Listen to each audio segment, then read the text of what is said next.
ಟಿವಿ9 ಡಿಜಿಟಲ್ಗೆ ಸ್ವಾಗತ. ನಾನು ಮಧು ನಾಗರಾಜ್. ಇತ್ತೀಚೆಗೆ ಲಕ್ಕುಂಡಿ ಬಹಳ ಸುದ್ದಿಯಲ್ಲಿದೆ.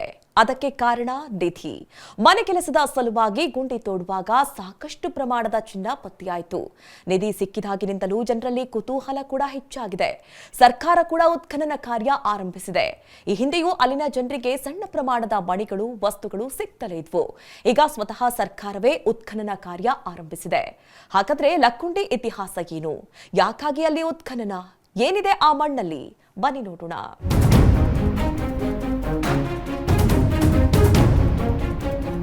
ಲಕ್ಕುಂಡಿ ಕರ್ನಾಟಕದ ಗದಗ ಜಿಲ್ಲೆಯಲ್ಲಿ ಇರುವ ಒಂದು ಪುರಾತನ ಗ್ರಾಮ.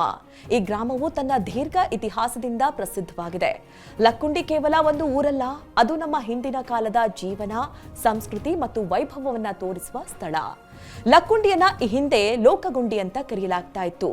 ಪಶ್ಚಿಮ ಚಾಲುಕ್ಯರ ಕಾಲದಲ್ಲಿ ಲಕ್ಕುಂಡಿ ಬಹಳ ದೊಡ್ಡ ಮತ್ತು ಶ್ರೀಮಂತ ನಗರವಾಗಿತ್ತು. ಕ್ರಿಸ್ತಶಕ 10ರಿಂದ 12ನೇ ಶತಮಾನಗಳ ನಡುವೆ ಈ ಊರು ಧಾರ್ಮಿಕ, ಶೈಕ್ಷಣಿಕ ಮತ್ತು ವ್ಯಾಪಾರ ಕೇಂದ್ರವಾಗಿ ಬೆಳೀತು. ಆ ಕಾಲದಲ್ಲಿ ಅನೇಕ ರಾಜರು, ವ್ಯಾಪಾರಿಗಳು, ಪಂಡಿತರು ಮತ್ತು ಕಲಾವಿದರು ಇಲ್ಲಿ ವಾಸ ಮಾಡ್ತಾ ಇದ್ರು. ಲಕ್ಕುಂಡಿಯಲ್ಲಿ ಒಂದು ಕಾಲದಲ್ಲಿ 50ಕ್ಕೂ ಹೆಚ್ಚು ದೇವಾಲಯಗಳಿದ್ವು. ಪ್ರತಿಯೊಂದು ದೇವಾಲಯವೂ ಬಹಳ ಸುಂದರವಾಗಿತ್ತು. ದೇವಾಲಯಗಳು ಕೇವಲ ಪೂಜೆಗೆ ಮಾತ್ರ ಬಳಸಲಾಗ್ತಾ ಇರಲಿಲ್ಲ. ಅವು ಆ ಕಾಲದಲ್ಲಿ ಜನರ ಜೀವನದ ಕೇಂದ್ರವಾಗಿದ್ವು. ಜನರು ತಮ್ಮ ಕಷ್ಟ, ಸಂತೋಷ ಮತ್ತು ಸಮಸ್ಯೆಗಳನ್ನ ದೇವರ ಮುಂದೆ ಹೇಳ್ಕೊಳ್ತಾ ಇದ್ರು. ಭಕ್ತರು ದೇವರಿಗೆ ಚಿನ್ನ, ಬೆಳ್ಳಿ, ನಾಣ್ಯಗಳು ಮತ್ತು ಆಭರಣಗಳನ್ನ ದಾನ ಮಾಡ್ತಾ ಇದ್ರು. ಈ ದಾನಗಳನ್ನ ದೇವಾಲಯದ ಒಳಗೆ ಅಥವಾ ನೆಲದೊಳಗೆ ಭದ್ರವಾಗಿ ಇಡಲಾಗ್ತಾ ಇತ್ತು. ಹೀಗಾಗಿ ಅನೇಕ ಅಮೂಲ್ಯ ವಸ್ತುಗಳು ನೆಲದೊಳಗೆ ಉಳಿದಿವೆ. ಆ ಕಾಲದಲ್ಲಿ ಯುದ್ಧಗಳು ಸಾಮಾನ್ಯ ಆಗಿದ್ವು. ವಿಭಿನ್ನ ರಾಜವಂಶಗಳ ನಡುವೆ ನಿರಂತರ ಹೋರಾಟಗಳು ನಡೀತಲೇ ಇರ್ತಾ ಇದ್ವು. ಶತ್ರುಗಳ ದಾಳಿಯ ಭಯದಿಂದ ಜನ ತಮ್ಮ ಸಂಪತ್ತನ್ನ ಸುರಕ್ಷಿತವಾಗಿಡಲು ನೆಲದೊಳಗೆ ಹೂತು ಹಾಕ್ತಾ ಇದ್ರು. ಕೆಲವರು ಯುದ್ಧದಲ್ಲಿ ಸಾವನ್ನಪ್ತಾ ಇದ್ರು, ಕೆಲವರು ಊರ್ಬಿಟ್ಟೆ ಹೋಗ್ತಾ ಇದ್ರು. ಹೀಗಾಗಿ ಹೂತು ಹಾಕಿದ ಸಂಪತ್ತನ್ನ ಮತ್ತೆ ವಾಪಸ್ ತೆಗೆದುಕೊಳ್ಳುವುದಕ್ಕೆ ಸಾಧ್ಯವಾಗಿರಲಿಲ್ಲ. ಈ ಕಾರಣದಿಂದಲೂ ಲಕ್ಕುಂಡಿಯಲ್ಲಿ ನಿಧಿಗಳು ಹಾಗೆ ಉಳಿದುಕೊಂಡಿವೆ. ಲಕ್ಕುಂಡಿ ವ್ಯಾಪಾರದಲ್ಲಿ ಬಹಳ ಮುನ್ನಡೆಯಲ್ಲಿತ್ತು. ವ್ಯಾಪಾರಿಗಳು ಆಗಾಗ ಇಲ್ಲಿ ಬಂದ್ ಹೋಗ್ತಾ ಇದ್ರು. ಅವರು ತಮ್ಮ ವ್ಯಾಪಾರದ ಲಾಭವನ್ನ ಚಿನ್ನ ಮತ್ತು ಬೆಳ್ಳಿ ರೂಪದಲ್ಲಿ ಸಂಗ್ರಹಿಸ್ತಾ ಇದ್ರು. ಆ ಕಾಲದಲ್ಲಿ ಬ್ಯಾಂಕ್ ಅಥವಾ ಲಾಕರ್ ವ್ಯವಸ್ಥೆ ಇಲ್ಲದ ಕಾರಣ ವ್ಯಾಪಾರಿಗಳು ತಮ್ಮ ಸಂಪತ್ತನ್ನ ಮಣ್ಣಿನೊಳಗೆ ಇಡೋದು ಸುರಕ್ಷಿತ ಅಂತ ಅಂದ್ಕೊಳ್ತಾ ಇದ್ರು. ಈ ಪದ್ಧತಿ ಕೂಡ ನಿಧಿ ಪತ್ತೆಗೆ ಕಾರಣವಾಗಿದೆ.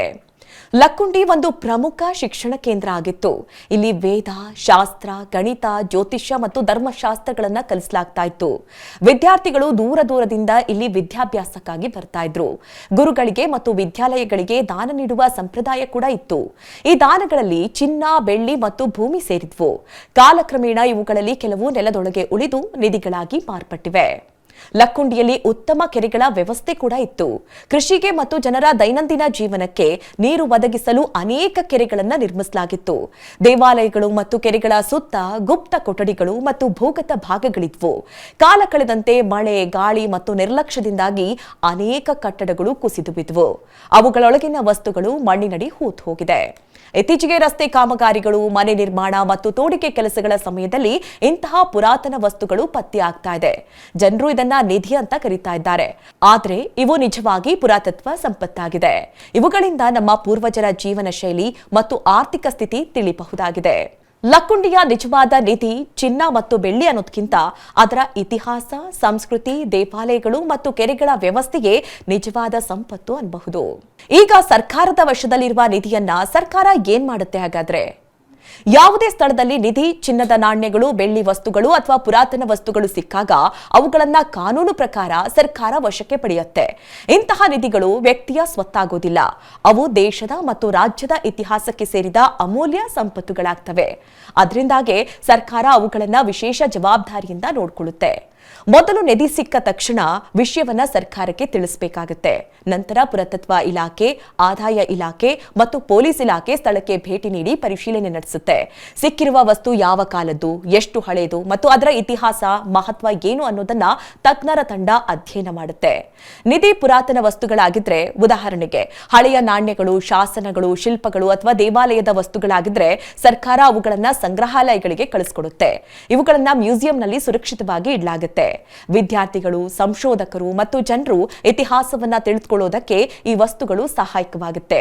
ಇದರಿಂದ ನಮ್ಮ ಸಂಸ್ಕೃತಿ ಮತ್ತು ಪರಂಪರೆ ಉಳಿಸಿದಂತಾಗುತ್ತೆ.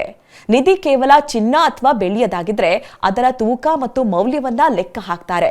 ನಂತರ ಆ ಸಂಪತ್ತನ್ನ ಸರ್ಕಾರದ ಖಜಾನೆಗೆ ಸೇರಿಸಲಾಗುತ್ತೆ. ಕೆಲ ಸಂದರ್ಭದಲ್ಲಿ ಸರ್ಕಾರ ಅದನ್ನ ಹರಾಜು ಮಾಡಿ ಹಣವಾಗಿ ಪರಿವರ್ತನೆ ಕೂಡ ಮಾಡಬಹುದು. ಈ ಹಣವನ್ನ ಜನರ ಹಿತಕ್ಕಾಗಿ ಬಳಸಲಾಗುತ್ತೆ. ಸರ್ಕಾರದ ಖಜಾನೆಗೆ ಸೇರಿದ ಹಣವನ್ನ ರಸ್ತೆ, ಸೇತುವೆ, ಶಾಲೆ, ಕಾಲೇಜು, ಆಸ್ಪತ್ರೆ ಮತ್ತು ಇತರ ಅಭಿವೃದ್ಧಿ ಕೆಲಸಗಳಿಗೆ ಬಳಸಲಾಗುತ್ತೆ. ಬಡವರ ಕಲ್ಯಾಣ ಯೋಜನೆಗಳಿಗೆ ಮತ್ತು ಪುರಾತನ ಸ್ಥಳಗಳ ಸಂರಕ್ಷಣೆ ಮಾಡೋಕೆ ಈ ಹಣ ಬಳಸ್ತಾರೆ. ಹೀಗಾಗಿ ನಿಧಿ ಸಿಕ್ಕರೂ ಅದರ ಪ್ರಯೋಜನ ಸಮಾಜಕ್ಕೆ ಆಗುತ್ತೆ. ನಿಧಿ ಕಂಡು ಹಿಡಿದವರು ಅಥವಾ ಮಾಹಿತಿ ನೀಡಿದವರಿಗೆ ಸರ್ಕಾರ ಬಹುಮಾನ ಅಥವಾ ಪ್ರಶಸ್ತಿ ನೀಡುವ ವ್ಯವಸ್ಥೆ ಕೂಡ ಇದೆ. ಇದರಿಂದ ಜನ ನಿಧಿಯನ್ನ ಮರೆಮಾಚದೆ ಸರ್ಕಾರಕ್ಕೆ ತಿಳಿಸಲು ಪ್ರೋತ್ಸಾಹ ಸಿಕ್ಕಂತಾಗಿದೆ. ಆದ್ರೆ ನಿಧಿಯ ಮಾಲೀಕತ್ವ ಸರ್ಕಾರದೇ ಆಗಿರುತ್ತೆ. ನಿಧಿಯನ್ನ ಸರ್ಕಾರಕ್ಕೆ ತಿಳಿಸದೆ ಮರೆಮಾಚಿದ್ರೆ ಅಥವಾ ಮಾರಾಟ ಮಾಡೋದಕ್ಕೆ ಪ್ರಯತ್ನ ಮಾಡಿದ್ರೆ ಕಾನೂನು ಕ್ರಮ ಕೈಗೊಳ್ಳುತ್ತಾರೆ. ದಂಡ ಮತ್ತು ಜೈಲು ಶಿಕ್ಷೆಯೂ ಆಗುತ್ತೆ. ಅದರಿಂದ ಕಾನೂನನ್ನ ಪಾಲಿಸೋದು ಮುಖ್ಯ. ಸರ್ಕಾರದ ವಶಕ್ಕೆ ಬಂದ ನಿಧಿಯನ್ನ ಸಂರಕ್ಷಣೆ, ಸಂಶೋಧನೆ ಮತ್ತು ಜನಕಲ್ಯಾಣಕ್ಕಾಗಿ ಬಳಸಲಾಗುತ್ತೆ. ನಿಧಿ ಅಂದ್ರೆ ಕೇವಲ ಚಿನ್ನ ಅಥವಾ ಹಣ ಅಲ್ಲ, ಅದು ನಮ್ಮ ಇತಿಹಾಸ ಮತ್ತು ಪರಂಪರೆಯ ಅಮೂಲ್ಯ ಭಾಗ. ಅದನ್ನ ಕಾಪಾಡೋದು ಸರ್ಕಾರದ ಜೊತೆಗೆ ನಮ್ಮೆಲ್ಲರ ಹೊಣೆ ಕೂಡ ಹೌದು.